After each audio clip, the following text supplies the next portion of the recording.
गंगा नदी के किनारे एक साधु रहते थे। वे न केवल विद्वान थे बल्कि उनके पास जादुई शक्तियां भी थीं। एक दिन वे ध्यान में मग्न थे, तभी बाज की चोंच से एक चूहिया छूटकर उनके हाथों में आ गिरी। उसकी छोटी सी पूंछ व काली चमकीली आंखें थीं। उन्हें वह बहुत अच्छी लगी, पर घर ले जाने से पहले उन्होंने जादुई मंत्रों के प्रयोग से उसे एक लड़की में बदल दिया। वे उस लड़की को घर ले जाकर पत्नी से बोले, तुम हमेशा से संतान चाहती थी न, तो लो, आज से यही हमारी पुत्री है, इसे पूरी देखभाल व स्नेह से पालो।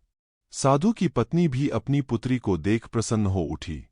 वह उसे राजकुमारी की तरह पालने लगी। साल बीतते गए, नन्ही लड़की एक सुंदर युवती बन गई। जब वह 18 वर्ष की हुई तो साधु व उसकी पत्नी उसके लिए वर तलाशने लगे। साधु ने कहा, मेरी बिटिया का विवाह ऐसे व्यक्ति से होना चाहिए जो सबसे बड़ा हो। मेरे हिसाब से सूर्य ठीक रहेगा। पत्नी ने भी हामी भरी। उन्होंने जादुई मंत्रों के प्रयोग से सूर्य को नीचे बुला लिया। उन्होंने उसे अपनी पुत्री से विवाह करने को कहा, पर पुत्री ने पहले ही न कर दी। वह बोली, पिताजी, यह तो बहुत गर्म है।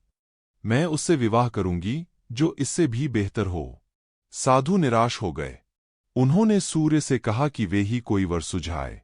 सूर्य ने कहा, बादलों के देवता से बड़ा कौन होगा, उनमें तो मेरी किरणों को भी रोकने की शक्ति है।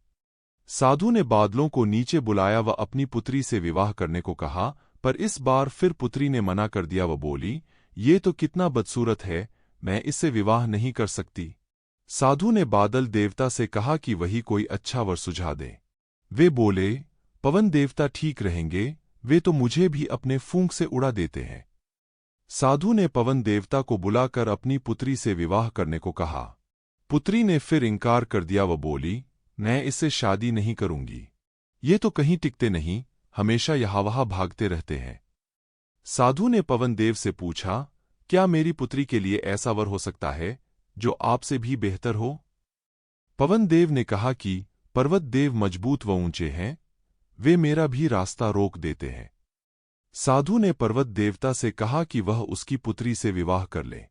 पुत्री ने फिर से मना कर दिया व बोली, ये तो बहुत लंबे, सख्त व कठोर हैं, मैं इनसे विवाह नहीं कर सकती, इनसे भी कोई बेहतर चाहिए। पर्वत देवता ने चूहे का नाम सुझाया। वे बोले, माना मैं काफी सख्त, मजबूत व ऊंचा हूं, पर चूहे मुझमें भी आसानी से बिल बना सकते हैं। साधु ने चूहे को बुलाया। उसे देखते ही उसकी पुत्री खुशी से उछल पड़ी, हाँ पिताजी, यही तो है वह, मैं जिससे शादी करना चाहती थी। साधु ने सोचा, इसे ही किस्मत कहते हैं।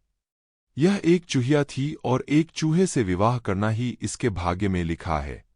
उन्होंने जादुई मंत्रों के प्रभाव से पुत्री को फिर से चूहिया बना दिया। चूहा व चूहिया विवाह करके खुशी खुशी रहने लगे। शिक्षा, कोई भी अपने मूल स्वभाव को नहीं बदल सकता।